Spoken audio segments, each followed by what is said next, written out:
Good morning. Thank you all for joining us today. I think all of us can agree that there are a few issues that are more crucial today in Latin America, and for that matter throughout the world, than corruption. It's high on the agenda in nearly every country, most prominently in the region's largest country, Brazil, where virtually the entire political class is under investigation. Corruption's been around for a long time, and it's not easy to say with great confidence whether there's more or less corruption today than there was before. But something appears to be new and changing. There are coincidences of scandals that have emerged, certainly in Latin America, as well as strong reactions and public protests on the street. Many argue that there's less tolerance today for corruption than there was before, and certainly the scandals that we see in a number of countries are more visible. Also, it's important to remember that over the last 2 decades in Latin America, in a period of democratization in many countries, we've seen a number of reforms and laws that, in fact, may be contributing to what we're seeing today. This morning, we're going to explore all of these connections and talk about what lessons we can take away from recent experience in the region and whether the momentum to combat corruption will be and can be sustained. The discussion of these questions in this event coincides with the launch, a bit delayed, of a dialogue report called Beyond the Scandals, The Changing Context of Corruption in Latin America, written by Kevin Casas-Zamora and Miguel Carter last February. The report has been widely cited and has also drawn considerable media attention. We're absolutely thrilled that Kevin is in Washington for a few days and has kindly agreed to share the main findings of the report and also his reflections generally about this issue in the region. Kevin now resides in his country, Costa Rica, where he previously served as vice president. For 15 months, he directed the Dialogue's Peter D. Bell Rule of Law program and focused on issues like corruption, but also citizen security, campaign finance, and a number of other issues having to do with the pursuit of greater accountability and transparency. While he was in Washington before coming to the dialogue, he was Secretary of Political Affairs at the Organization of American States and also was a senior fellow at the Brookings Institution's Latin American Initiative. He's a lawyer, has a doctorate in political science from Harvard, and happily, he continues to be engaged with the dialogue and is a non-resident senior fellow but based in Costa Rica. And we're delighted to see him back in Washington.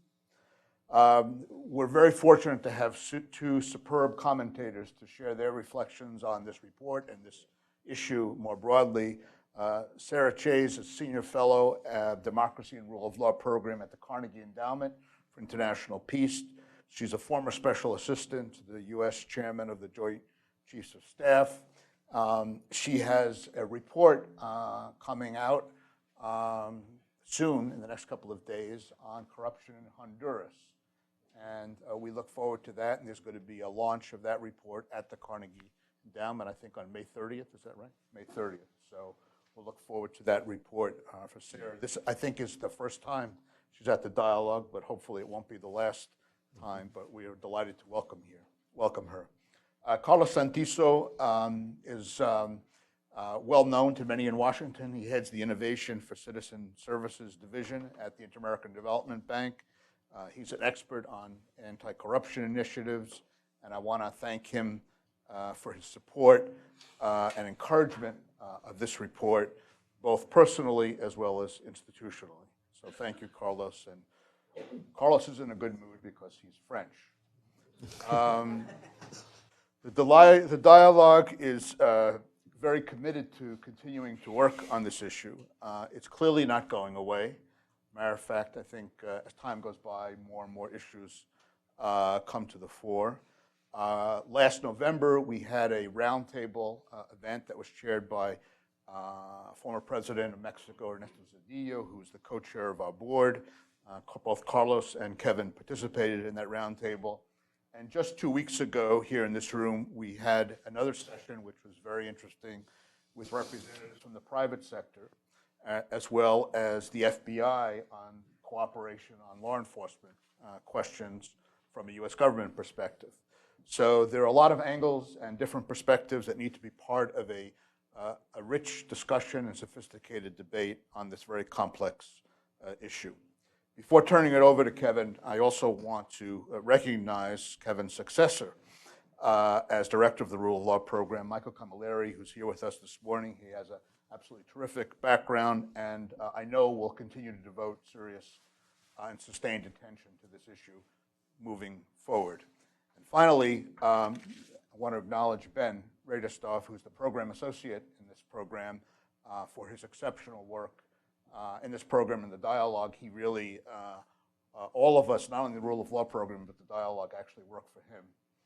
So he runs the place. In case you have any complaints, you can direct them to him. So thank you all very, very much for coming. And with that, I'm delighted to turn it over to Kevin. Thank you, Michael. Well, thank you very much. Thank you, Michael, for...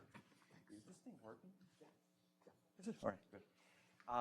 Thank you, Michael, for a very nice introduction, and thank you all for being here. And it's great to be back. You see, this is, the dialogue is like Hotel California. You can check in, but you can never leave. But it's great to be back, and I'm particularly happy to see Michael here, and to see him at the helm of the Rule of Law program. And I wish you every success in I assure you it's a very nice gig. Well, you came back the second day. I mean, that's good. So it's really a pleasure to share some of the conclusions of this report that came out a couple of months ago, but was a long time in the making. And I should also acknowledge the role and the encouragement that Carlos played in the process of drafting this report. As Michael was saying, I mean, there's hardly a more relevant issue these days in Latin America than corruption. I mean, it's all over, it's all over the place, and a lot of what we are seeing, not everything, but a lot of what we're seeing is truly unprecedented. I mean, we're seeing both social and institutional reactions which we have not seen before. So the question is whether what we're seeing now, I mean, the obvious way to approach what's happening is to say, oh, well, this is happening because, of course, there's more corruption now than ever before.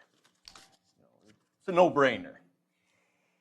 It turns out that this story is much more complicated. I mean, when you take a quick glance at the evidence, this apparently obvious conclusion it's less than obvious. So if it's less than obvious, then the question is, what is it that is taking place in the region? That's really the question that this particular report tackles. I mean, why? What we're seeing in Latin America now, why is it that it's happening precisely now? So what I'm going to do in the next 20 minutes is, I'll give you very quickly a sense of what has happened recently. I mean, we all know the story. Then we're going to go into what the figures the available evidence on corruption shows when it comes to Latin America. Then I'm going to say a word about one of the truly key elements in this story, which is the fact that over the past generation, the region has done a remarkable and largely unacknowledged effort to introduce institutions, standards, norms that increase transparency levels and accountability levels.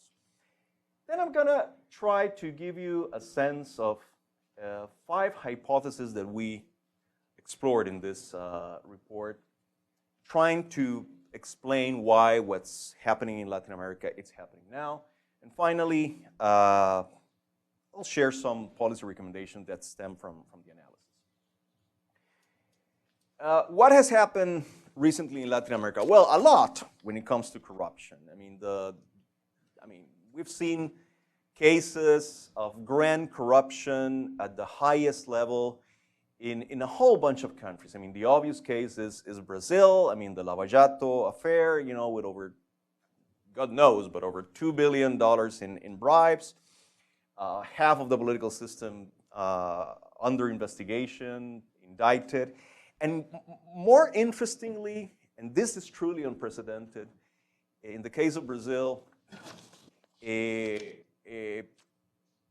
executives from the private sector at the highest levels are being prosecuted. And this is really new.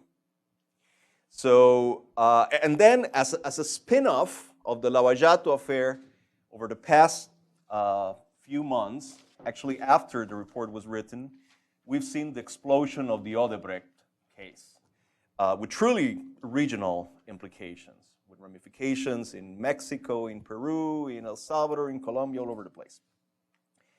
The case of Guatemala, where remarkably for a country known for its, you know, historic levels of impunity, a sitting president and a sitting vice president were forced to resign and are being and have been prosecuted on corruption charges. The case of Chile, which is again remarkable because Chile is actually one of the best cases, if not the best case, in Latin America when it comes to transparency and integrity levels in the public sector. We've seen a string of cases which luckily have led to a very comprehensive series of reforms. The case of Mexico, cases of conflict of interest at the highest level, in Honduras, I mean, all over the place. So there's a lot happening, a lot happening. If you take a glance at the figures in Latin America, and I should say that as we know,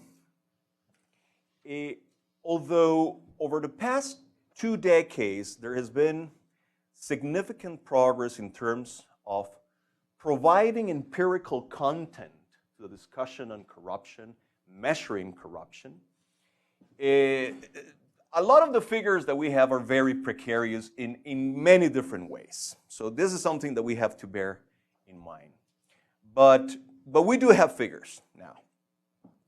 I mean, perhaps the most widely used indicator on corruption is the Corruption Perception Index developed by Transparency International.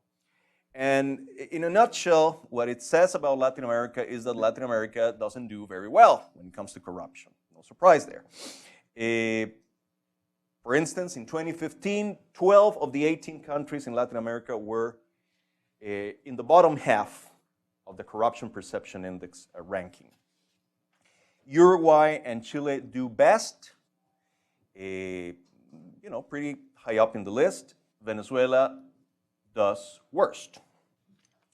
So, as I said before, the first order question that we need to answer is, well, is there more corruption now than ever before in Latin America? And another question, which is just as relevant, is, are perceptions of corruption worse than ever before? Because it might be that the actual level of corruption has not changed, but perceptions have gone through the roof. let us see a little bit of the evidence. If you take the figures that we have for corruption victimization, that is basically the proportion of the population that have either direct knowledge or direct knowledge of an act of corruption, or have actually paid a bribe over the past year, and this comes from different surveys. I mean, it depends on the question. What we see is, of course, there are differences, very important differences between countries, but the regional trend is actually quite positive. You know, if you take this question, percentage of proportion of the population that have heard of a corruption act, over the past decade or so, the proportion has actually gone down quite significantly for the region as a whole. I mean, I don't expect you to see the figures, but you know, it's gone down to the tune of 10%. If you take the other question, the proportion of the population that have actually paid a bribe, over the past decade, it has gone down by a small amount, but it has gone down. So, to the extent that we can trust the evidence, there's no region-wide trend towards deterioration when it comes to corruption victimization. So perhaps it's perception. If you take corruption perception, kind of a similar story. I mean, the two most widely used measures of corruption perception are the Transparency International Index, which I alluded to, and one indicator developed by the World Bank on control of corruption. Well, it turns out that for the region, sorry about that, for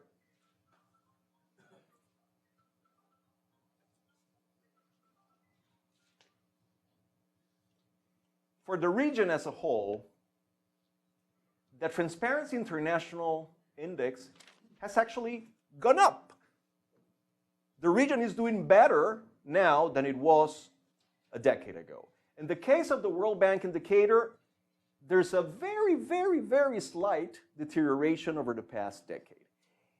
Ultimately, what matters is that you cannot really detect a region-wide trend towards deterioration in the perception of corruption either. If you try to measure the perception of corruption in a different way, that is, by gauging the percentage of the population in each Latin American country that considers corruption the most serious issue facing the country, the change is minimal over the past decade. So this is another way to see that the perception of corruption has not changed in any significant way over the past decade. What has changed in a very rapid way is opinions about corruption. In 2006, 1 in 4 citizens in the Americas believed that paying a bribe was justified in certain circumstances. In less than a decade, that proportion had gone down to 1 in 6. So even if corruption victimization and perception levels have not changed in any ostensible way, opinions about corruption are changing rapidly in the direction of more severity. Part of the reason why this is happening is that over the past generation, and in a rather unheralded way, the region has made a very significant effort to introduce norms, institutions, standards that increase transparency and accountability levels. Again, I don't expect you to read this, but this is a very simple tabulation of reforms, of major reforms carried out by every Latin American country in different aspects, different normative aspects related to corruption. Ratification of international conventions, changes to national laws and policies with regards to auditing agencies, asset disclosure requirements, access to public information laws, public procurement reforms, et cetera, et cetera. And that, I mean, this is a limited universe, you know, of all the possible reforms and changes that bear on the issue of corruption. And the result is remarkable. I mean, the sheer number and magnitude of reforms that have been carried out in the region, in virtually every country, is actually quite staggering. Ranging from the ratification of international conventions, of every international convention and agreement under the sun, against corruption. I mean, the OAS, Inter-American Convention Against Corruption, has been ratified by all countries. The UN Convention Against Corruption by all countries. Virtually the whole region takes part in the Open Government Partnership, et cetera, et cetera. Changes to auditing institutions, access to public information rules in every country except for one, asset disclosure requirements in every country except for one, campaign finance regulations pretty much everywhere, plus all sorts of other changes. The graphic representation of this table is this graph. This is the accumulated number of major reforms dealing with transparency and accountability over 25 years in Latin America. I mean,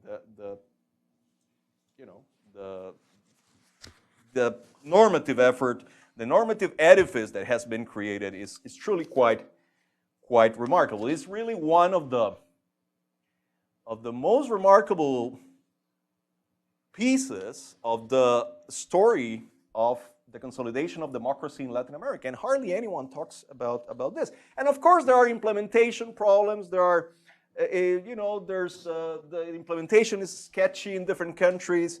There's a poor evaluation of effects, of the effects of these reforms, et cetera, et cetera. But these reforms have reached a critical mass. And in the process of doing so, they have provided citizens, judges, prosecutors, journalists with the ability, with the prerogatives to ask difficult questions and to uncover information and put it in the public domain. So I'm pretty convinced that this is a key element in the story that we're seeing now. What we're seeing is the effect of all this effort that has taken place in the region over the past generation. And in this report, we tried to explain, I mean, since there's no clear evidence about the increase in corruption levels, there must be something about the context in which corruption takes place in the region that is changing. And we examined five aspects of this story, 5 hypotheses. And I don't have time to develop all this. I'm going to go into 2 of them and a little bit into a third one. But in the report, we examined the increase in public sector transparency, which is directly connected to what I just said, changes in the patterns of access to information, the expansion of the middle class, the perception, the very ingrained perception of unfairness in the region, and the economic downturn.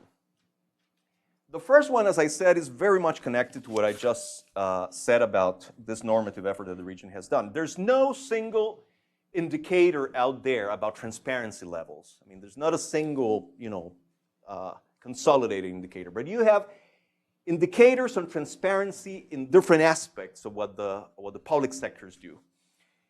2 of the indicators are the transparency of government policy making, which is something that the World Economic Forum has developed, and the Open Budget Index. And these are but proxies. I mean, I'm not saying that this tells you the whole story about transparency, but they give you an idea about what's happening.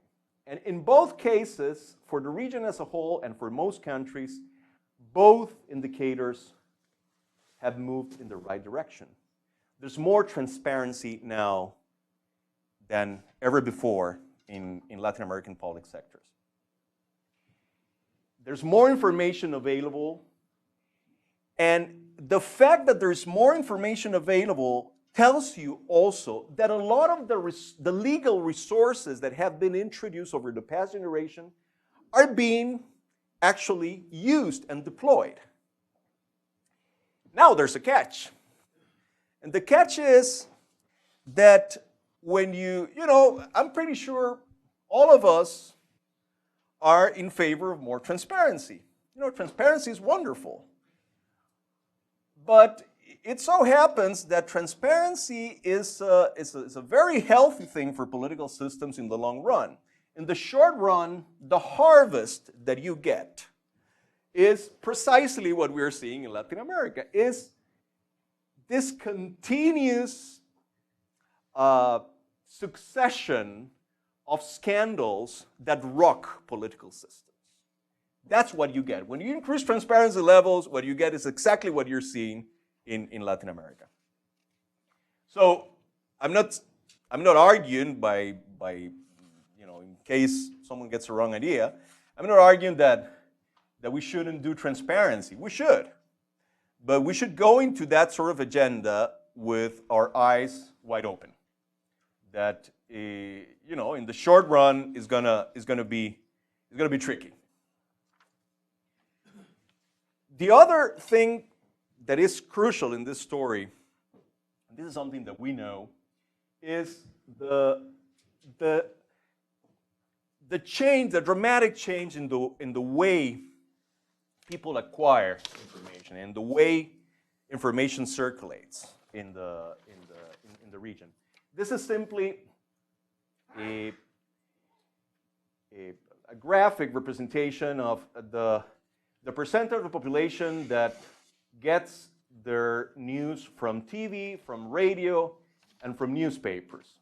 The cells in red are the countries where that proportion is going down. And as you can see, and as one can expect, the proportional population that gets their news from TV, radio, and newspapers is going down pretty much everywhere. And this is the proportional population that gets their news from the web. And of course, as we would expect, is going up. That's the green cells, is going up pretty much everywhere. 41% of the population in Latin America has a Facebook account, for instance. So the way in which people are getting their information and the way in which information is circulated in the region has changed dramatically. And has changed dramatically, and this is an interesting bit in this story. A lot of people are saying, oh, well, yeah, I mean, a lot of what's happening is due to the fact that the press is more free now in Latin America than ever before. Well, that's not necessarily true.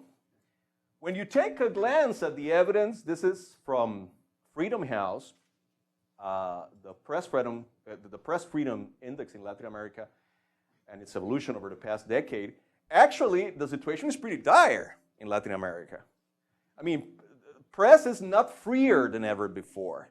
So what I'm trying to get at is that if more information about corruption is making it to the public domain, is almost exclusively due to the fact that internet and social media have become so relevant. It's not really due to the role of the traditional press, it's due to internet and social media. There's more information in the public domain. That information circulates faster, and also, as we know, social media allows for cuts dramatically the cost of organizing collective action. And it allows for, social movements to emerge without visible leaders. And just a factoid, I mean, 90% of the people that participated in the 2013 anti-corruption demonstrations in Brazil got their information from social media, according to the surveys. So there has been a dramatic change that has a direct bearing on what's happening with corruption in the region.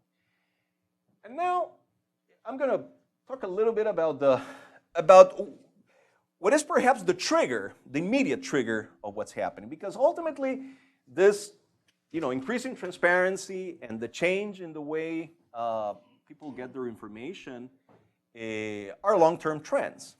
But one of the triggers of this story is the economic downturn.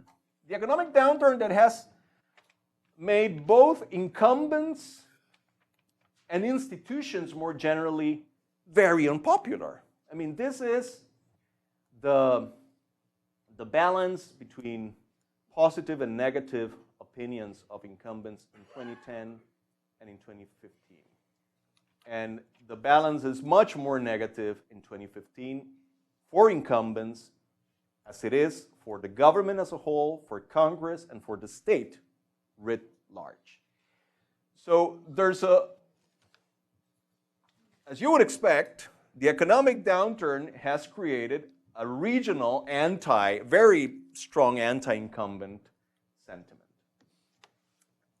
The interesting bit here is that there's very compelling evidence that tells us that, something that might strike us as obvious, which is that the political fallout from corruption is very, very different if the economic times are good or if the economic times are bad. And it's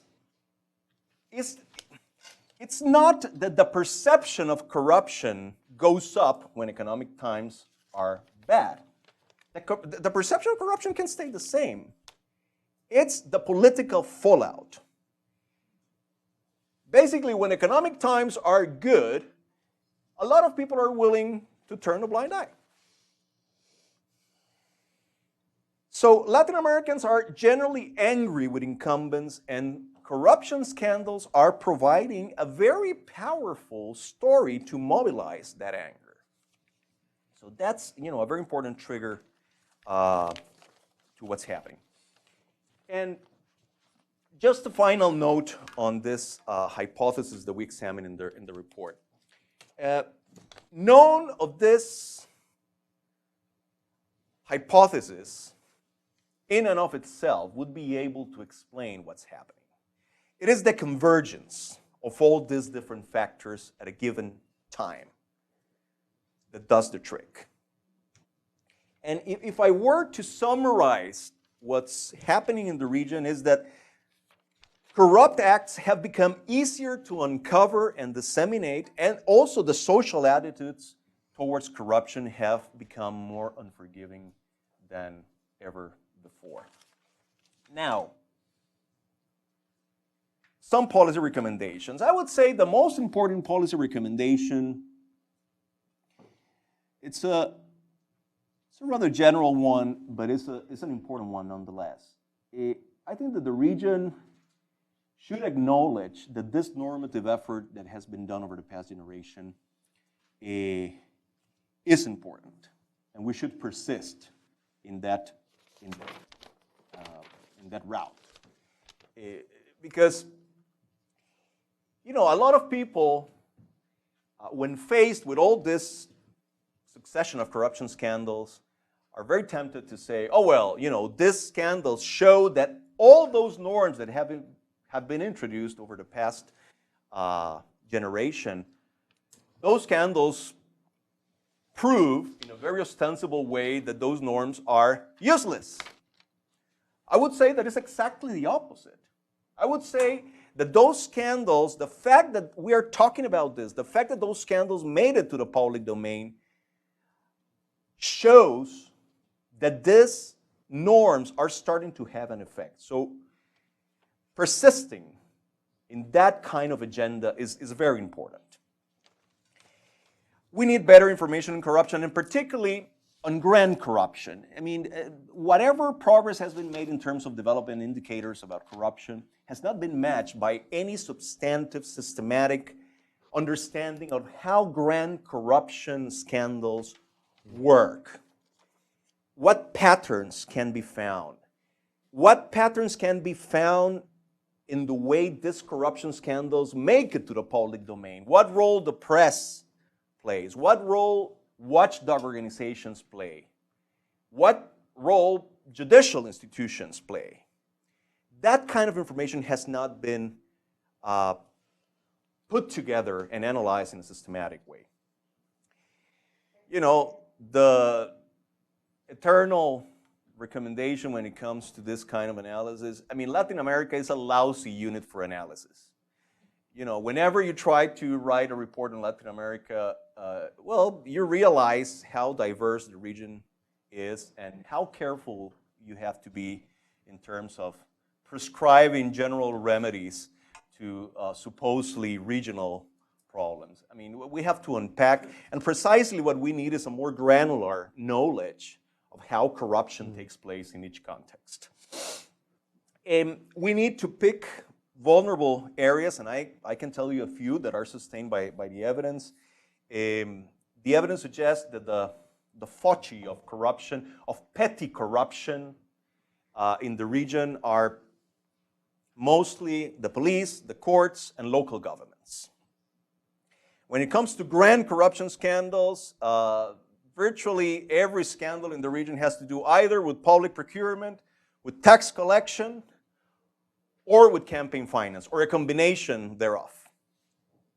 Right? So those are vulnerable areas that need attention, but it's also crucial that we think about this in terms of an ecosystem, in terms of developing an ecosystem of protection of integrity in the public sector.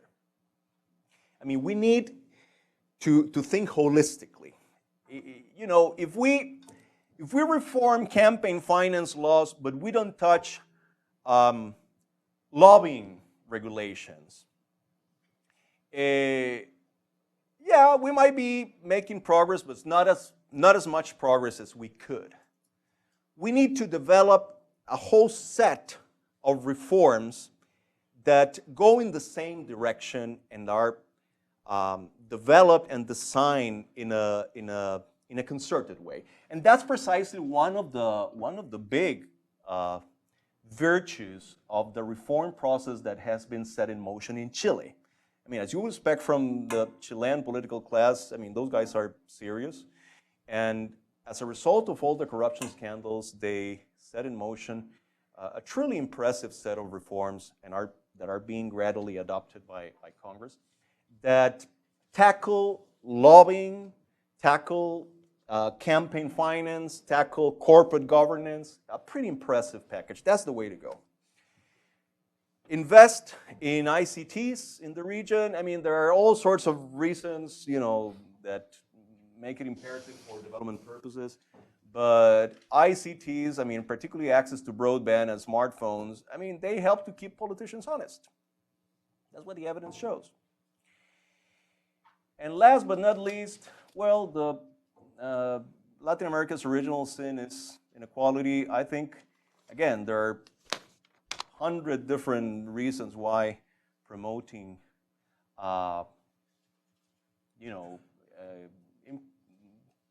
putting in place pro-equity policies is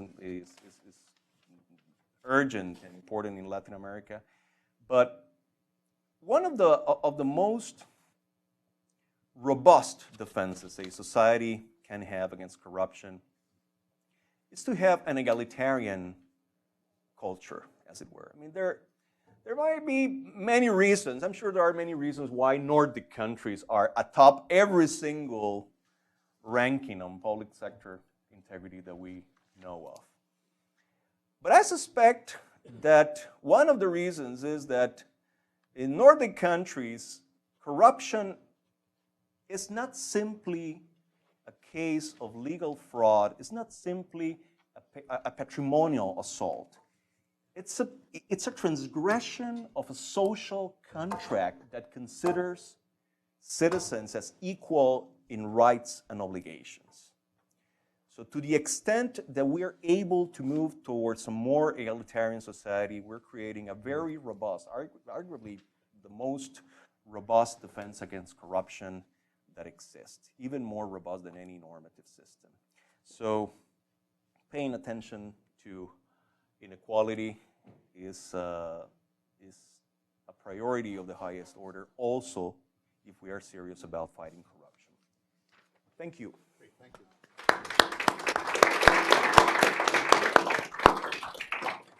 Thank you, Kevin. Now we'll go to some brief comments by Sarah and then by Carlos. I'm just writing down that last beautiful sentence, a transgression of a social contract that sees citizens as equal in rights and responsibilities. Is that It's in the report. in those words? I think so. So thank you very much. Should I just hang out? Yeah, let me hang out. That's much more fun. What I love about the approach of this report is, first of all, its upfront recognition that these are not one-off scandals.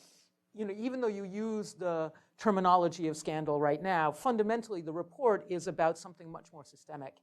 And I'd just like to suggest maybe that alongside the changes you found in terms of people's tolerance for corruption, although you may not be finding a higher quantitative amount of corruption, however that's counted, which is a really difficult prospect, or even a change much in people's perceptions of it, we may be looking at a slight qualitative change in the form, the way corruption functions as a kind of operating system of networks, right? And that does also coincide with things like the facilitation, sort of facility that's offered by globalized economies and things like that. But I found your reference to the Brazilian business executives really interesting, because what that event suggests is we are looking at integrated networks that integrate across public, private, and even criminal sectors. So where we'd gotten used to thinking about organized crime and transnational organized crime, now what we're really looking at, and again, your second Brazilian example is a perfect one, is transnational kleptocratic networks that weave together, where it's not, that organized crime is benefiting from, a kind of 1 or 2 or 5, opportunistic border guards who, in response for a bribe, let them in, or have managed to capture this or that mayor's office. In fact, organized crime is a fully networked in element of these essentially criminal organizations that are masquerading as governments. And that's a slightly different, and it takes different forms in different countries in the region, where you'll have some where it's much more overlaid, where public and private sector really are identical. You'll have other countries, Honduras is one, where there's some exchange of personnel among these different sectors, but largely it's a kind of elite bargain, between the public sector members and the kind of private sector that dominates specific revenue streams, specific industries. And I think another point that's important about all of this is the role of external enablers.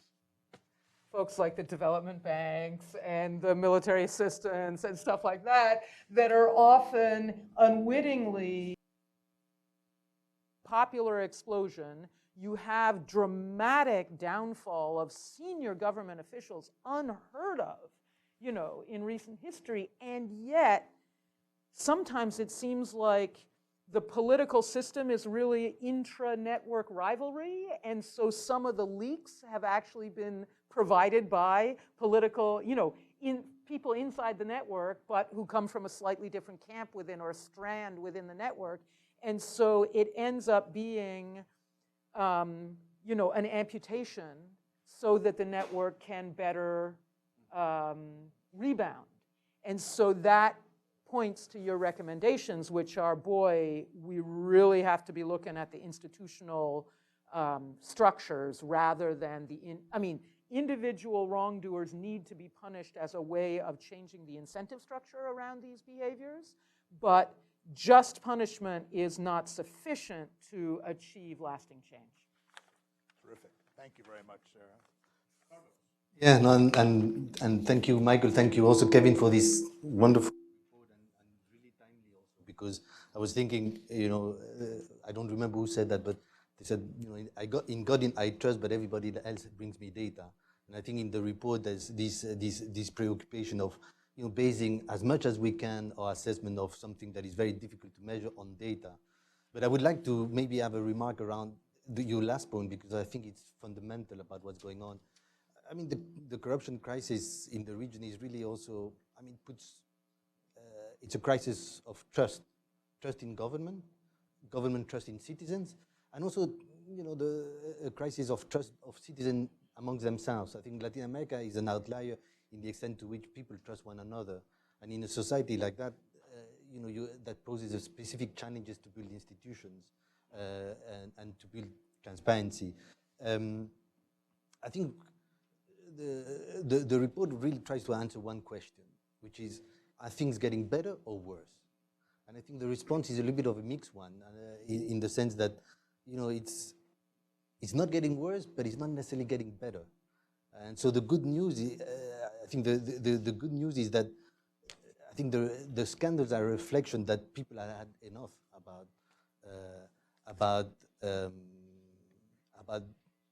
the grand and petty corruptions. And in the 60s, former Brazilian president used to say, "Rouba mais faz," and I think that's not possible anymore.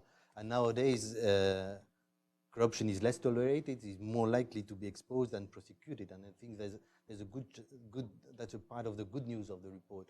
The other good news is also a lot of Latin American governments are responding with radical reforms to try to tackle some of the loopholes.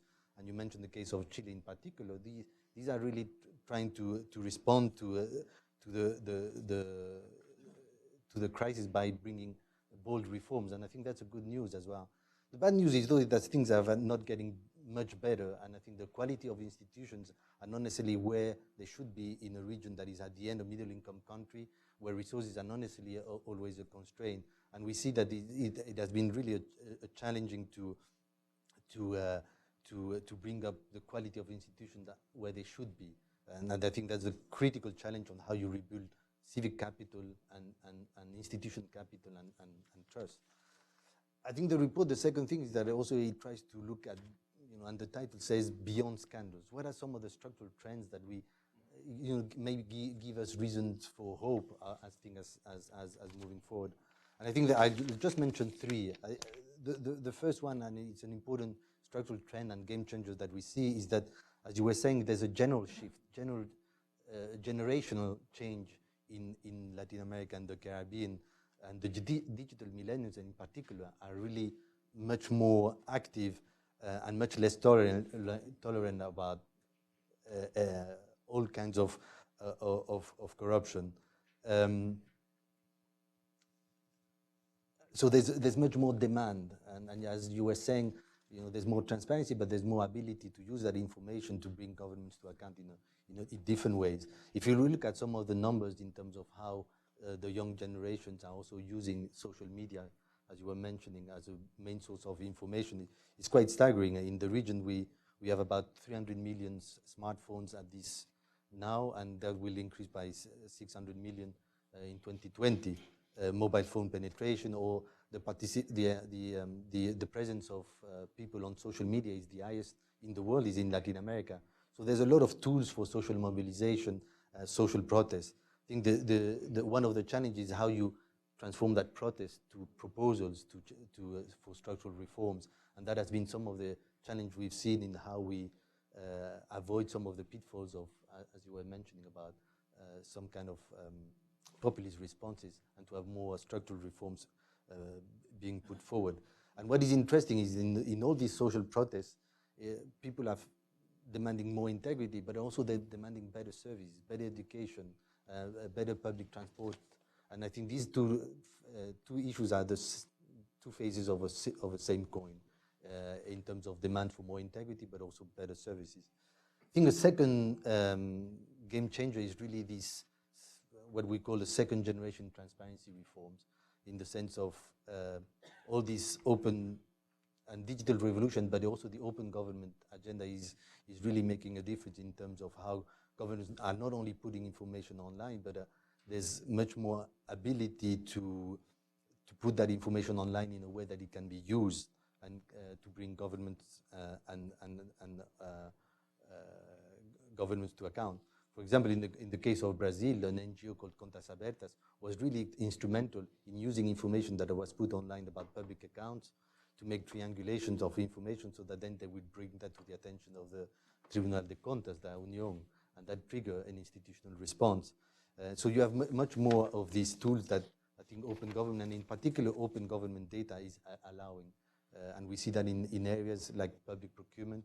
I think other regions in the world, like Georgia, have been doing some interesting things in terms of opening up procurement. I think there needs to be more done in terms of opening corporate data, especially in some sectors, such as the extractive sector and the oil and gas.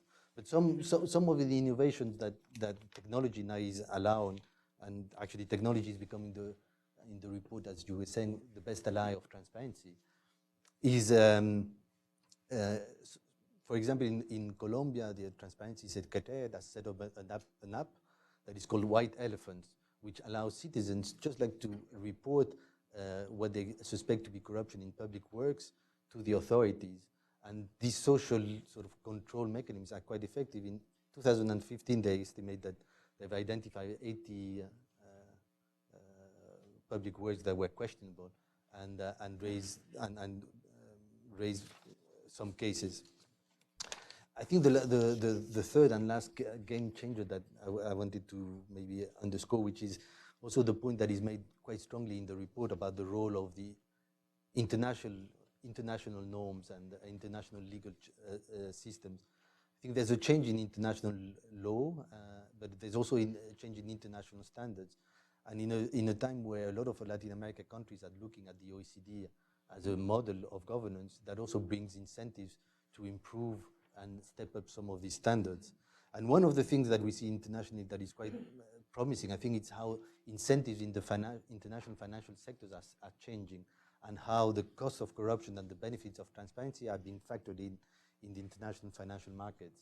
That is quite promising. As you know, I think it was last week, Peru has downgraded its growth forecast by 1% just because of Odebrecht case and the implication that has on the reconstruction effort. So the markets are feeling also the need to take the level of transparency and integrity more into account. We see credit agencies that are factoring in corruption and as part of the sovereign risk of countries, and that has an implication in the borrowing costs in international financial markets in terms of reputation. We see in the US, in the other countries, philanthropic foundations that are now changing their investment policies of their endowments to align them more to their missions. And we see also even some movement in sovereign wealth funds that are also setting some standards of integrity in the companies in which these institutional investors are investing. So it's also not necessarily a game changer, but like an interesting movement in terms of how not only international norms, but also incentives of international financial markets are also taking these things into account to bring also more incentives for change. So again, thank you. I think that's an excellent report to contribute to a debate that is difficult, but that is necessary today more than ever. Thank you. Thank you, Carlos. We have limited time. The problem is we have 20 minutes. And I'd like to get okay? And then we'll come back to you. Can kind of why don't we go here? Yes, thank you. My name is Deborah Decker. I'm with the Stimson Center. Excellent report. Thank you so much. And wonderful presentation. I was wondering to what extent you, or if you did, you didn't talk about it, looked at women's participation in government, labor force, and business leadership, and how that might correlate with corruption. I know that there's been some studies showing that in societies that have some levels of transparency and low levels, or not 100% corruption index, that women's participation will help drive less corruption.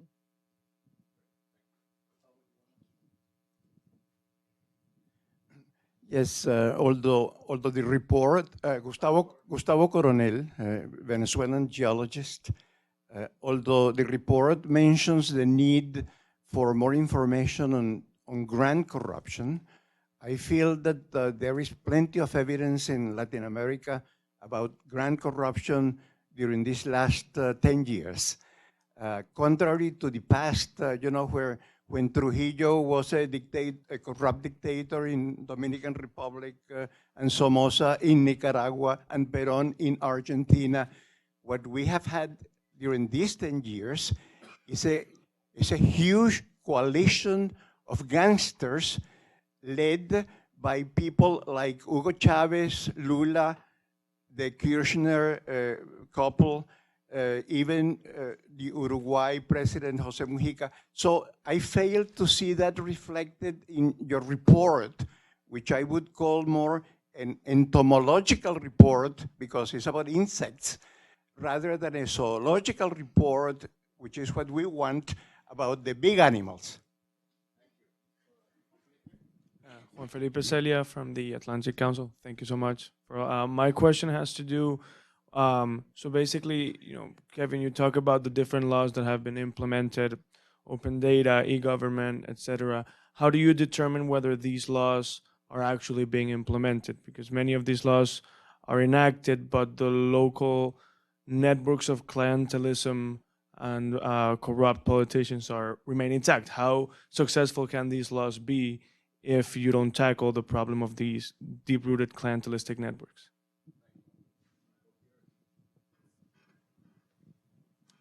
Good morning, Luis Parada. I have a question. How do your hypotheses account for exceptional individuals that have risen up, for example, at the Supreme Court or the Attorney General's office, to actually investigate and prosecute this corruption that otherwise would not have come out to light? And let me just give you an example in El Salvador. The president of El Salvador is known now that used to pass envelopes to all the justices of the Supreme Court and the attorney generals, including $10,000 in cash every month. And that would kind of prevent any serious investigation on the activities of the executive from taking place. And also there was some fear of violence or retribution if somebody took action. All of a sudden, Supreme Court justices stopped getting those or accepting those bribes, and attorneys generals begin investigating and prosecuting cases. And actually now in El Salvador, you have 2 criminal prosecutions of presidents and another president that went into so-called exile in Nicaragua to avoid prosecution. How do your hypotheses explain that? Leonardo Semperdi from Ecuador. Briefly, I think I will summarize some of the concerns basically about a subject that you dominate very well. How do you see the correlation between real rule of law application and corruption in the region? I mean, not only the laws that are written, but how they are enforced, and how these last 10 or 15 years of left-wing governments in the region have, which have weakened the institutional system, have contributed to the actual or the current panorama of corruption in the region.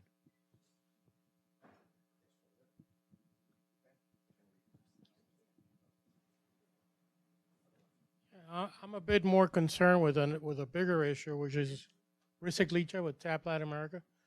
I'm a bit more concerned with a bigger issue, which is the issue of culture and the ingrained culture of corruption.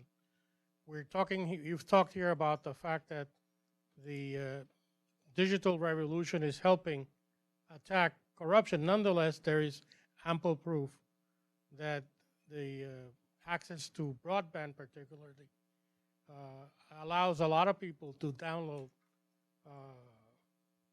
movies, TV shows, content that is protected by copyright laws, and it's really creating a bigger problem.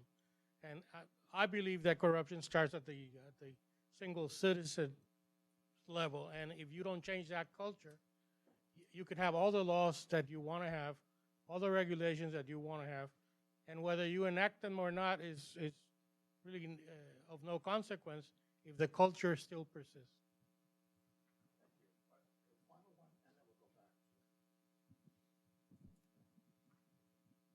Good morning. My name is Rosana Vargas. I'm from the Osgood Center for International Studies. My question is that you have made a distinction between perceptions of corruption and the actual measurement of corruption.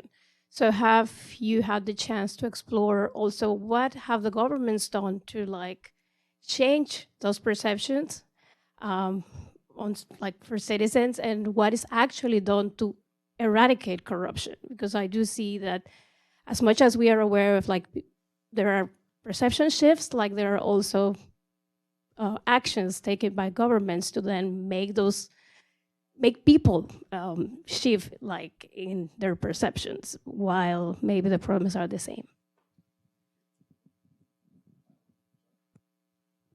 Thank you. My name is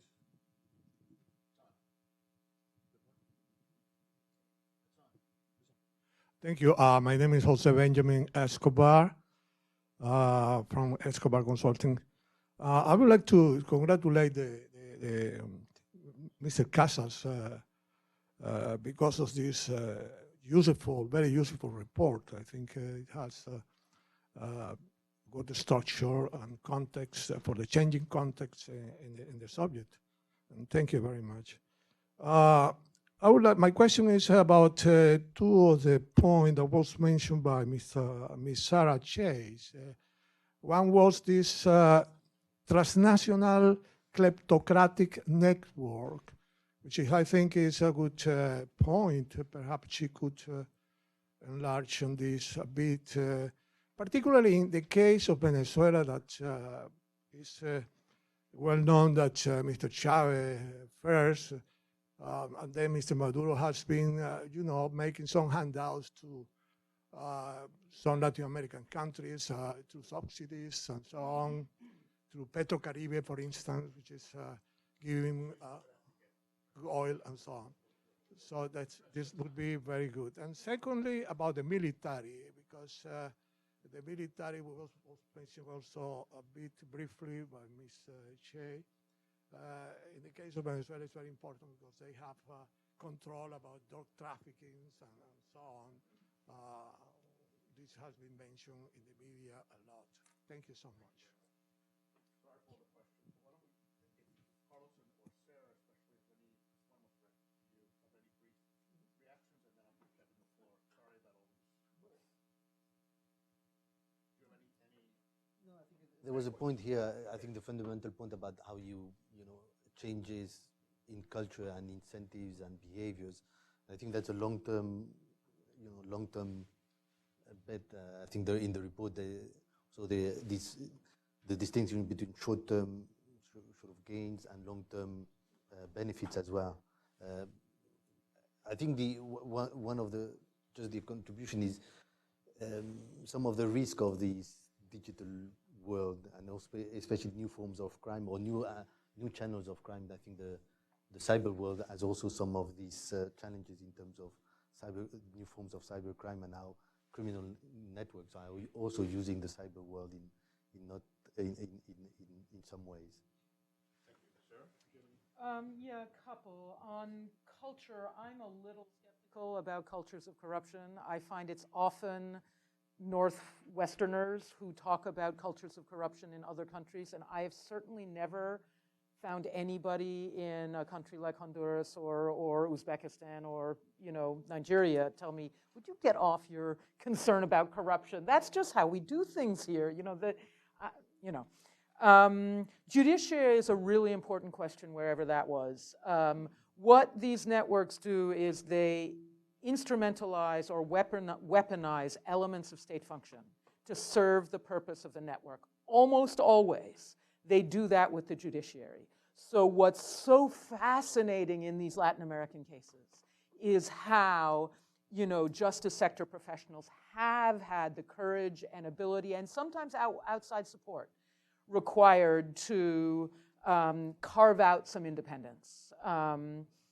Usually independent elements of state function that can't be bent or instrumentalized get kind of hollowed out. So very often you would see, like justice sector professionals' salaries be reduced or something like that. Transnational kleptocratic networks, absolutely, and not just Venezuela. I mean, it's, again, just apart from the Brazil example you gave, in Honduras, the big consortia that are owned by the private sector network members all have businesses in neighboring countries. So again, obviously the drug trade is transnational, but the multinational business empires, and very often they will go into revenue streams next door that are problematic in Honduras. So in Honduras, there are a couple that have gone deep into green energy. They go into hydroelectric next door as part of the CPAC, right? The Central American Integrated Grid.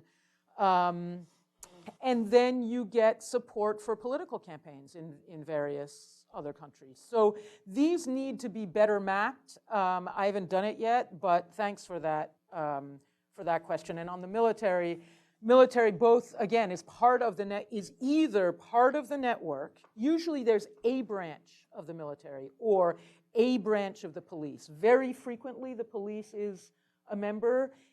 Sometimes military is hollowed out. In the case of Honduras, it is the opposite, where there's an increasing use of the military for domestic security roles, and interestingly, interchangeable roles between military and police. So you get these, joint task forces where you can't tell the difference between the elite police units, the elite military units, and they've got their sicarios, right? They've got their sort of private security actors or thugs, a kind of plausibly deniable use of force. And this is where the whole issue, which we could go on forever, of external military assistance becomes really problematic, because you're providing apparent moral support as carefully as you can try to constrain. And that's not the case for Venezuela, obviously, because that's an opposite relationship with the United States. But in Honduras, anyway, the US military assistance is a really problematic kind of enabler of the system. Thank you. Kevin, sorry for all these. Now there's like 50,000 questions, yeah. You want Wonderful. etymology. Thank you so very much for all the very interesting questions. I mean, I'm going to try to do my best, but Just avoid the hard one. Yeah, right.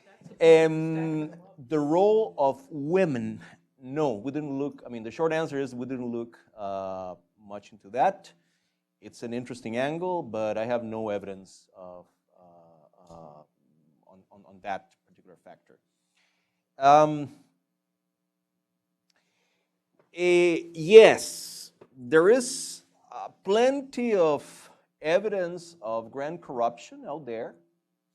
I really don't think that the report downplays the role of grand corruption. Actually, there's a whole section in the report dealing with the specific cases of grand corruption in the region that have gone public over the past 2 or 3 years. The big problem with that is that a lot of the evidence and information that we have is mostly the result of journalistic investigations, and there's nothing systematic about it, and that's the problem. I mean, the problem is that the evidence that we have on grand corruption has not been brought together and analyzed in a systematic, scientific, if you want, way. And I would be terrified to draw, big inferences about public policy on the basis of journalistic investigations and journalistic hysterias and outcries. I'll be terrified to do that. I mean, I tend to be a little more careful about that, and I think it's simply a pending research agenda and a very worthy one, and a worthwhile pursuit, and one that is worthwhile pursuing. Trying to find patterns about how grand corruption scandals operate and how grand corruption scandals are unveiled. The question of implementation is of the essence. I mean, I have to admit that there's all sorts of problems with implementation of all these rules that have been introduced. Implementation is sketchy, is not the same in every country, of course. But I would say just one thing. Even in cases where the laws have not been implemented fully, there are faculties and prerogatives that have been created in those laws that a lot of citizens and prosecutors and judges and journalists are making use of. Number one. And number two, the second thing that I would say about that, even in the cases where those laws have not been fully implemented and there's a lot of political posturing and a lot of hypocrisy, well, hypocrisy is the homage that vice pays to virtue. So even in the cases where it's all lip service is important when it comes to this. Particularly because lip service tends to help create higher social expectations about behavior. So, yeah. Well, I mean, the role of exceptional individuals, I mean, by its very nature, it's impossible to incorporate in any scientific analysis. I mean, any scientific analysis cannot take account of the black swans or the white swans in this case. I mean, there's no way. I'm not saying that that's not relevant. I'm saying that it's almost impossible to incorporate in any kind of scientific analysis. You mean quantitative scientific analysis? Sure. I'll give you that. I'll give you that. They are important. I mean, there's a role in what has happened for exceptional public officials and so on. And one thing I'm going to say is that, particularly in the example that you use, the role of exceptional prosecutors and judges, there might be more than, in what is perceived as an individual behavior, there might be something beyond that. In the case of Brazil, for instance, whatever you may say about, this particular super judge or super prosecutor, well, some time ago, I was on a panel at a rule of law conference in Sao Paulo. And they had this panel, super interesting panel, with 3 young lawyers / prosecutors that were involved in the early stages of the Lava Jato investigation. And it was quite remarkable. Because you could see some patterns. First of all, these 4 guys that were on the panel were, there was a generational thing. All of them were probably around 30 to 35. Extremely talented and articulated. Extremely well trained in the best universities in the world. You could see that the judiciary in Brazil had done an effort to train talented people, and that was bearing fruit. So it was not simply that these guys were exceptional. It was an institutional policy of training people, of building an institution that was bearing fruit. So, this is the kind of thing that one has to be mindful of. The role of improving the workings of judicial institutions is actually crucial, and it's behind the behavior of some of these people that are the public face of the anti-corruption effort. Rule of law and I'm not quite sure what the question is, but the relationship between corruption scandals and the implementation of rule of law in Latin America. Yeah, I would say it's a very complicated question, but I would say that to the extent that one believes that this normative effort that has been done in the region over the past generation is starting to bear fruit, what we're actually saying is that maybe, just maybe, the rule of law is finally taking root in Latin America in a very tentative way. And the other thing is that I would be very careful with this assumption that only left-wing governments are the bane of the rule of law in Latin America. That's simplistic, to put it mildly. I mean, and I'll give you two examples.